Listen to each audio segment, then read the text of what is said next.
Now, the next topic is Stephen Curry. I had him at number 8 because I didn't edit my notes. Number 7, excuse me. And I'm really ashamed about that because Stephen Curry is better than Kevin Durant. He's better than LeBron James. Yes. No. I didn't edit it after the finals. No. Okay. Sorry. No. But go ahead. And he is better than, and though he doesn't produce at the same level as Luka Doncic this season specifically because shooting was down, I also think he's better than Luka. And I think he is top 5, even though I wouldn't have him in the top 3. I think that's fair. But Stephen Curry is 34 years old. And the Warriors, they're going to be contenders next year and favorites at that. But the more fascinating question is, when we look back at Steph's career, I feel like his legacy will age the same way it did for Tim Duncan or Bill Russell. A selfless superstar that changed the entire dynamic of a franchise. The Warriors should be paying him billions because he's made them so much money. This new arena they have, this loyal fan base, he built literally all of that. Without him, the game doesn't change the way it has. I heard one person, AM Hoops, he said, when rookies come into the game, typically, or the league, they'll have to adjust to the league. But the league, within 6 years, was adjusting to Steph. Mm-hmm. Just by the time he was 25 years old. And all of a sudden, 3-and-D wins. If you can shoot the 3, you're automatically a highly coveted player. Everyone wants a three-point shooter. And you look at Steph, and you stack up his resume against the greatest players of all time. Hakeem, Shaq, Bird, Kobe. Some people will say Curry over Kobe. He now has his 4th title. And for the people that cared about finals MVPs, well, guess what? He has one after one of the best finals performances we have seen of the last decade. So I don't want to hear about the finals MVP garbage. All that matters is no player has been as selfless as Steph Curry and changed the game the same way he has since Tim Duncan, who irrefutably is a top 10 player of all time to me.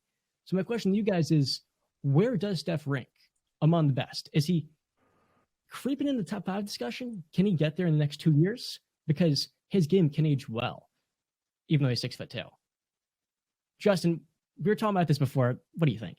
Where's your rank? I honestly look at players that not just dominate the game today, but, really revolutionize the entire game. And Steph has done that maybe better than just about anybody that we've seen, at least anybody that I've gotten to witness. So I think it's fair to say that he can creep into the top 5. I would throw him in the top 10. And honestly, he didn't even need to make an NBA Finals for me to throw him in there. I think he was in there just walking into this season. He didn't need to prove to me anything. I can go to the park, even at my job alone, I see kids yelling Curry now. I remember being a kid yelling Kobe, shooting a paper into a garbage can. Now I'm hearing kids yell Curry. Everybody wants to be like Curry. Nobody wants to be LeBron anymore. Nobody wants to be these other guys. They want to be Steph Curry. And I think, he's just a great person, a great personality. He's a great example for other people. So it's just easily top 10. And I really don't know how you can debate otherwise. Like you said, he has the accolades to show it. The Finals MVP is right there on his trophy case now. He had an All-Star game. All-Star game MVP, Finals MVP. Like, geez, what can't this guy do to prove that he is a top 10 player? So just probably doesn't care about it. Just to go off of what you were just naming his stats, I got it right here for you. 4-time champ, 2-time MVP, only unanimous MVP, 8-time All-Star. He's a 8-time All-NBA player, 2-time scoring champ, led the league in steals when he was an MVP back in 2016. One of an elite company, the 50-40-90 club, and only shot under 40% from 3 once in his career when he played more than half the season. So, and on top of that, let's just not forget the greatest shooter that has ever played the game, the greatest 3-point shooter that's ever played the game, revolutionized the NBA. I've got a question.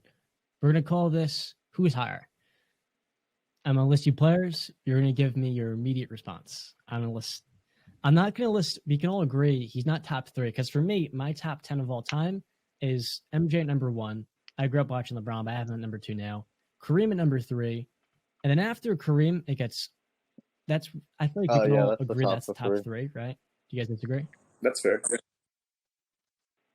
Okay, so after Kareem, I have Magic at 4, and then it can go any way you want. I have had Kobe at 5, but I've switched that. I have Larry at 5, then Bill Russell at 6, Kobe at 7, and then after those three guys, there's a couple of different ways you can go with this.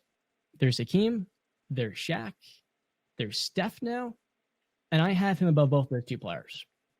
So I'm gonna list you some players outside the top 3. Okay, Steph or Kobe? Kobe. Steph or Duncan? Duncan.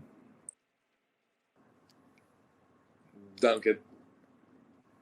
Steph or Olajuwon? Steph. Steph or Shaq? Shaq. Okay. Steph or KD? Steph. Okay, it's an easy one. I forgot Tim Duncan was one of my players. I was looking. I'm at not this gonna, list, that's not an easy one. What, Steph and KD? Yeah, I don't think that's that easy. That's an easy one. I think Kevin Durant's the most unguardable player in the NBA, man. I just love watching him. Maybe that's just he a looked, bias. He looked guardable in the first round of the playoffs this year when Jason Tatum locked him up. All right. Made But yeah, him look like Sidney Moncrief. on to the next. So, do you guys have him around that 6 to 8 range? Do you have your rankings now? Yeah. In front of you? He's number 9 for me all time. I believe I put him at number 7. I can't swipe up right now, but I have him at 8, right ahead of Hakeem, because Hakeem won his first title at 31. Steph just won his 4th at 34. And there's a very good chance they win another in the next 2 years with all of the young talent they've accumulated. So to me, yeah, I mean, he's over Hakeem, no problem, even though Hakeem had a defensive dominance. And Shaq as well. That's the one negative on Steph, that it's going to be hard to rank him higher, because the one knock on Steph about him being top 10, look at everybody's top 10 all-time list. Name me the weak defender. It's Steph. And that it's a hard argument because this is basketball. There's two sides, and it should be 50-50. That's why Kawhi Leonard's the second best player in the league to me, because of defense. But Steph Curry is such an incredibly great offensive player that's why he's number 9 for me right now. And it's going to be hard. I mean, if he keeps winning ring after ring after, it's going to be hard to freaking deny him. But it's the defense is the one flaw. That's it. I think he's a good defensive guard. Yeah, he's solid. He's average, but yeah,